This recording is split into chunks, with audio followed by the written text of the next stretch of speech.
This diagram is a plan of part of a connected city neighbourhood. It represents an area 500 metres by 500 metres. The dark area in the top right hand corner is closest to the centre of the neighbourhood, or the centre of the ped shed. Within the area shown in green is the core of the neighbourhood. It's a mixed use area containing both public and private areas with high density of uses. The core area is surrounded by a zone of compact city dwelling with flats of 3, 4 and 5 stories over shops. Most of the remaining land in the diagram is given over to pedestrian priority housing. These houses are single family houses facing onto play streets. At the outer edge of the diagram are terraces of townhouses, and in the extremities of the area a small number of plots of land have been designated for aspirational housing.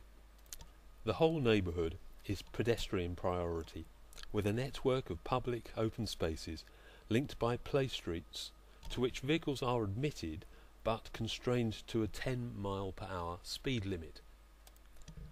The only exceptions to this are along the two boulevards. These have carriageways large enough for 2 lorries to pass, but are flanked either side by wide pedestrian walkways. In this coloured diagram, the rich green areas represent private open space, such as gardens. The darker green are public open spaces, such as parks and public walkways. The blue zones are covered public walkways. And finally, the beige strips represent the vehicle roads. It is important to note that this is a three-dimensional diagram, not a design. The purpose of the diagram is to explore the densities and spaces that can be achieved within a notional 500 metre by 500 metre area. The diagram assumes a completely blank landscape. In real life, there will of course be many pre-existing conditions on the ground. These are historical, geographical, social, geological, political, personal, economic, hydrological, etc., etc., etc. Real life places are far more complex than this idealized diagram. As we arrive between a 2-story aspirational house and a terrace of townhouses, we encounter a typical perimeter boulevard with its wide pedestrian walkway. From here, we explore the public open space at the rear of a group of single family houses. In addition to backing onto a public park, each house has its own front and rear garden and a dedicated car parking space should they choose to use it. The parking bays are part of a 10 mph play street in the style of those proposed by the Essex Design Guide. But in addition, they also have a pedestrian walkway canopy which screens walkers from the worst of the elements even on a rainy day. One of the features of the walkways is that they provide real-time information about the public transport, both at the station at the core of the ped shed and also bus stops. This assists with planning journeys and is an aid to pedestrian ease. Here it is possible to get a sense of the openness of the neighbourhood, which can still be achieved while building to densities of 60 dwellings per hectare with 3 and 4 bedroomed family houses. Crossing the generous public park toward the station, the truly on-demand public transport of travelling walkways come to our aid, speeding the pedestrian to nearly 10 mph.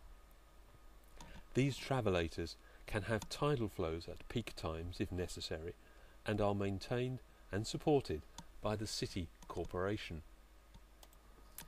Approaching the area of 3, 4 and 5-storey flats over shops, which surrounds the mixed-use core of the neighbourhood, numbers of persons on the move begins to increase. These public spaces will have high pedestrian flows, which automatically serves to make the area feel safe. The scale of the pedestrian streets is very similar to those found in medieval cathedral cities such as York or Canterbury. At the heart of the neighbourhood is a covered public space. These buildings have retail and social uses at ground floor. Upper levels contain offices and other employment uses. This is where services such as the health centre, the dentist and the library are located. Upper floors may also contain residential accommodation for those who wish to enjoy views of the surrounding countryside while still being in close proximity with the city centre. The rail services and other transport networks pass through these areas, which connect to all the other neighbourhoods of the connected city, each with their unique offer of services, such as the main hospital, entertainment district, or college campus. Dwellers in the connected city are never far from the countryside, but always have easy access by public transport to all the facilities of a city. Each neighbourhood and pedshed has a unique ambience, some based on old communities, some new developments of the latest sustainable technology, where abundant greenery is a feature of all buildings and areas. The spaces you are seeing here may seem grand, but they are indicative of the kind of top quality public realm that can be financed by high density development in sustainable, connected locations.